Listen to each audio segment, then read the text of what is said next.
Nossa mensagem de hoje é a mensagem número 8, Vida e Posse, baseada no Evangelho de Mateus, capítulo 6, versículo 25, onde Jesus diz assim: não é a vida mais que o alimento? Aconselha-te com a prudência para que teu passo não ceda à loucura. Há milhares de pessoas que efetuam a romagem carnal, amontoando posses exteriores à gana de ilusória evidência. Senhoreiam terras que não cultivam, acumulam ouro sem proveito, guardam larga cópia de vestimentas sem qualquer utilidade, retêm grandes áreas de pão que os vermes devoram, disputam remunerações e vantagens de que não necessitam, e imobilizam-se no medo ou no tédio, no capricho maligno ou nas doenças imaginárias, até que a morte lhes reclama a devolução do próprio corpo. Não ouvides assim a tua condição de usufrutuário do mundo, e aprende a conservar no próprio íntimo os valores da grande vida. Vale-te dos bens passageiros para estender o bem eterno. Aproveita os obstáculos para incorporar a riqueza da experiência. Não retenhas recursos externos de que não careças. Não desprezes lição alguma. Começa a luta de cada dia com o deslumbramento de quem observa a beleza terrestre pela primeira vez e agradece a paz da noite, como quem se despede do mundo para transferir-se de residência. Ama pela glória de amar. Serve sem prender-te. Lembra-te de que amanhã restituirás à vida o que a vida te emprestou em nome de Deus, e que os tesouros do teu espírito serão apenas aqueles que houveres amealhado em ti próprio no campo da educação e das boas obras. Bom, então essa mensagem, vocês vejam aqui, quando Jesus diz não é a vida mais que o alimento, ou seja, ele nos lembra de que a gente fique vigilante em relação a qual é a prioridade da nossa vida, qual é o sentido da nossa vida, né? Por que nós estamos transitando por esse planeta por alguns anos encarnados, né? Porque esse tema, vida e posse, ele sempre foi o cerne, vamos dizer assim, dos programas espirituais da humanidade, sempre, desde sempre. Mas talvez ele nunca tenha sido tão acirrado como nos tempos atuais, né? A gente hoje vive baseado numa dinâmica que se assenta por completo no que se chama de valores econômicos, né? E que aqui está sendo chamado com muita clareza de posse, né? Então hoje está todo mundo atrás da posse, né? De bens, de emprego, de bom salário, né? Bens materiais, conforto. Isso está prevalecendo hoje, inclusive de uma forma que as pessoas sequer percebem que estão enveredando por um caminho completamente materialista, né? Quando a gente ouve a imprensa, por exemplo, falando, as grandes preocupações são assim: qual foi o crescimento econômico? Crescemos quanto por cento? Diminuímos quanto por cento? A economia está bem, a economia está mal? A bolsa subiu ou a bolsa caiu, né? Parece que isso se tornou o centro das nossas vidas, quando na verdade, do ponto de vista real, que é o ponto de vista espiritual, são apenas meios, jamais deveriam ser fins, né? Então, os grandes problemas da humanidade hoje não são as posses em si, mas o valor que nós estamos dando a elas, a dimensão que nós estamos dando a elas, e o que é pior, de maneira oficial, né? Nós estamos hoje, por exemplo, vivendo um problema gravíssimo da rompimento de mais uma barragem de minério, que é fruto de quê? Dessa ganância, né? Não se tem sequer o cuidado de construir uma barragem, né, que resista ao peso dos rejeitos. Por quê? Porque é só a gana, é só ganhar, é só lucrar cada vez mais, né? Uma empresa que é uma das mais poderosas do mundo, né, uma das mais ricas do mundo, deixa que essas coisas aconteçam 3 anos depois dela ter sido responsável pela maior tragédia ambiental da história da humanidade. Não estou falando da história do Brasil, não. Da história da humanidade, de todos os tempos, que foi o problema de Mariana, né? E a gente segue no mesmo caminho, segue da mesma forma, segue olhando só para as posses e esquecendo da vida.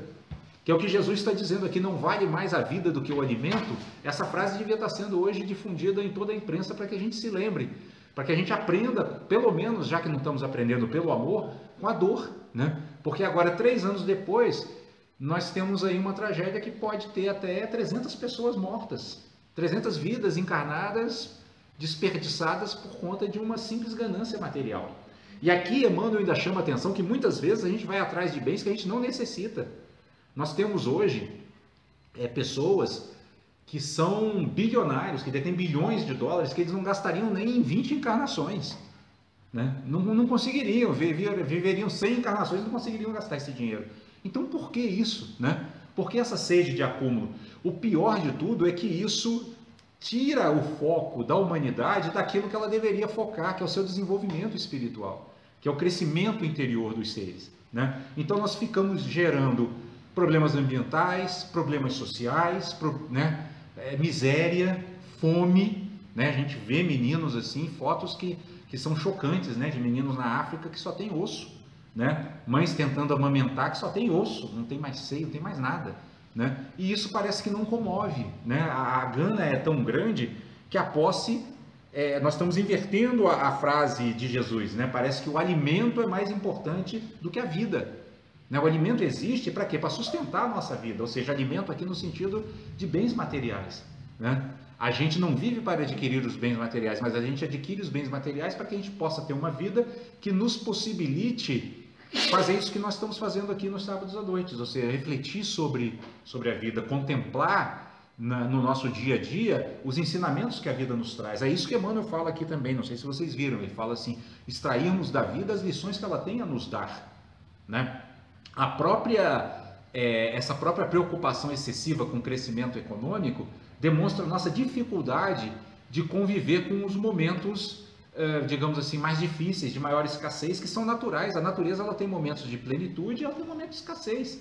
Nada na natureza cresce o tempo inteiro. A gente não aprende, não olha para a natureza, porque se a gente olhasse, a gente viveria igual a natureza nos ensina a viver. Né? Então ela mostra, por exemplo, o sol que nasce, né? Quando ele atinge o máximo, ele começa a decair, a se pôr. Ele entra numa zona de repouso, né? Que é a noite, e depois ele surge de novo. Mas nós não, nós queremos crescimento o tempo todo, como se diminuir também não pudesse ser um ato de sabedoria, quando é necessário diminuir. Quando Jesus fala, leve o meu jugo e suave o meu fardo, ele também está se referindo a isso. É uma das referências. Por quê? Porque quando a gente carrega posses demais, o fardo fica muito pesado. Né? Nós já falamos várias vezes, inclusive aqui nas nossas reuniões, sobre depoimentos de altos executivos de grandes empresas ou até de proprietários mesmo de grandes empresas, que depois, no fim da vida, dizem assim, perdi meu tempo, né? Acumulei, né? Que criei um império econômico tão grande que não tive tempo para mim mesmo, para minha família, para o meu crescimento espiritual. Mas a gente não aprende. Seguimos fazendo as mesmas coisas. É isso que é a maior tristeza. Nós estamos nos encaminhando, né? A gente está vendo isso, né? Desastres ambientais, por exemplo, se seguindo uns aos outros, né? Derretimento de geleira, aquecimento do oceano, né? As chuvas que já não tem mais o mesmo ritmo, né? Enfim, tsunamis, né? Inundações, desastres nucleares, né? Já teve no Japão, já teve na Rússia. E a gente segue pelo mesmo caminho, né? A gente segue achando que, como eu vejo, inclusive alguns intelectuais e alguns até políticos defenderem, seguimos achando que a questão do licenciamento ambiental é um problema, né? Que está muito difícil, que entrava o progresso econômico. Só que o que a gente tem que pensar é que se o meio ambiente for destruído, não vai ter mais progresso econômico. Não vai ter mais de onde tirar minério, de onde tirar nenhum tipo de riqueza, petróleo, nada, porque simplesmente a natureza vai se desorganizar, né? Ou pelo menos as nossas condições de vida no planeta vão ficar inviáveis. E aí nós vamos usufruir de que bens? Né? Inclusive uma outra coisa que do ponto de vista espiritual é muito importante a gente se conscientizar, né? A humanidade se conscientizar, é de que aquilo que a gente chama de recursos naturais não são recursos, são expressões de vida, como a nossa. As águas, os rios, as plantas, os animais, são expressões de vida. Tem natureza divina presente até numa partícula subatômica, né? Então nós deveríamos ter por essa vida o mesmo respeito, né? E dar a ela o mesmo valor que damos à nossa, porque não tem menos valor do que a nossa.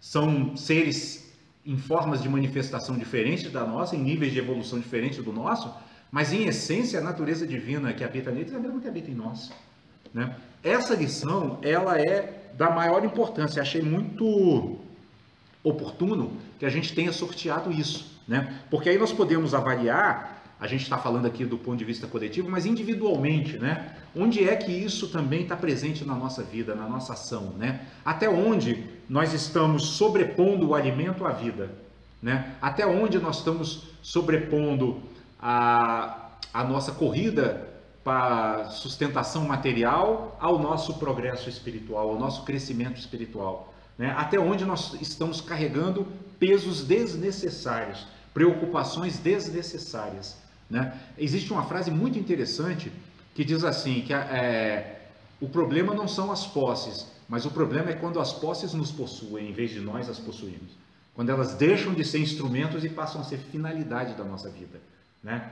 Quando uma perda material passa a significar uma tragédia, quando deveria, do ponto de vista espiritual, significar uma lição, né? A tragédia, a grande tragédia, é nós vivemos a nossa vida e quando desencarnarmos, olharmos para trás e falarmos assim, que estamos saindo do mesmo jeito como entramos, sem ter aproveitado um pouquinho sequer para crescermos interiormente, para refinarmos os nossos sentimentos, os nossos pensamentos, né?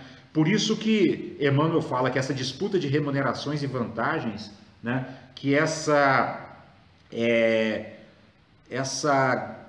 por exemplo, quando ele fala guardar larga cópia de vestimenta sem qualquer utilidade, né? E aqui a gente pode expandir isso, não só a vestimenta, mas que outros bens nós não estamos guardando que não têm utilidade, né? O que é a caridade, né? Quando Jesus inclusive fala que fora da caridade não há salvação. A caridade é justamente também isso, não?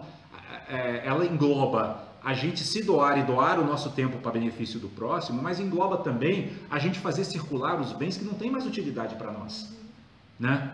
Porque há bens que são úteis, podem ser úteis para outras pessoas, que às vezes a gente está guardando ali, pensando não se sabe em que, né? Acumulando para depois desencarnarmos e aquilo ficar sem ter tido utilidade para nós nem para os outros.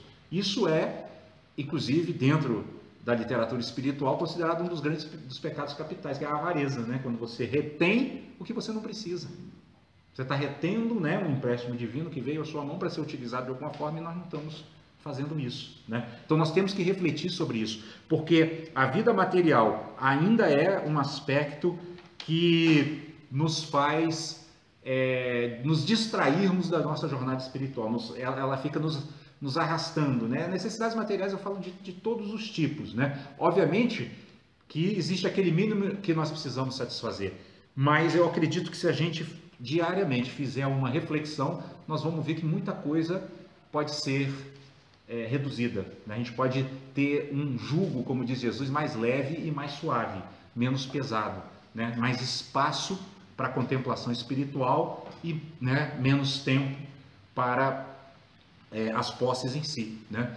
Inclusive os mestres espirituais orientais, eles dizem assim: o eu material e o eu espiritual jamais podem reunir-se, um deles tem de desaparecer, não há lugar para os dois. O que significa isso? Que quando o eu material está prevalecendo, né, a luta pela sobrevivência está prevalecendo, o eu espiritual está adormecido, né? E vice-versa, quando eu paro para contemplar a minha interioridade, né, minha espiritualidade, eu estou deixando o eu material de lado. Eles não coexistem, né? Isso a gente tem que entender. Então, se 90% do nosso dia está dedicado às posses, ou ao alimento, como diz a frase de Jesus aqui, significa que esses 90% a nossa natureza espiritual está adormecida.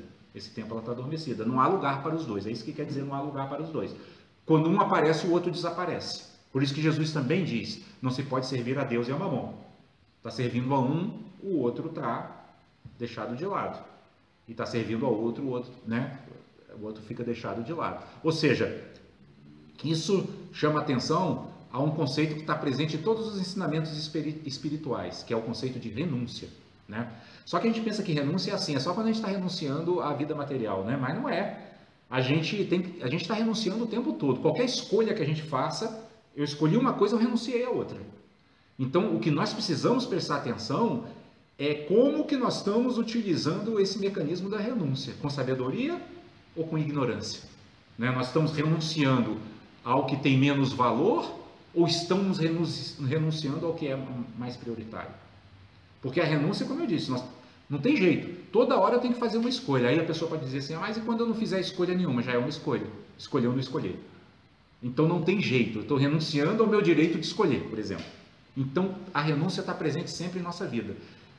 E é importante que a gente saiba disso para quê? Para vigiar de que modo nós estamos usando essa ferramenta que direciona a nossa energia. Olha a importância da renúncia, né? Porque se eu estou renunciando a uma coisa, eu estou direcionando a minha energia para outra.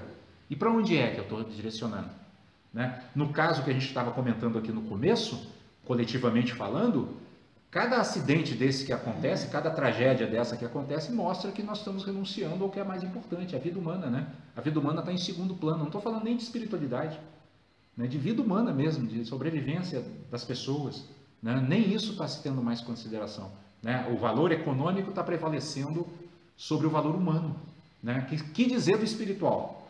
Nós estamos tão distantes de uma espiritualidade mais refinada que nós nem galgamos ainda o degrau de pelo menos termos a humanidade de prezar pela segurança dos nossos irmãos, que são irmãos em humanidade, né? Sejam eles quem forem, ainda que a gente não conheça. Então, eu acredito que a grande mensagem aqui que foi passada para nós hoje é como está resumida aqui no final do Emmanuel, né?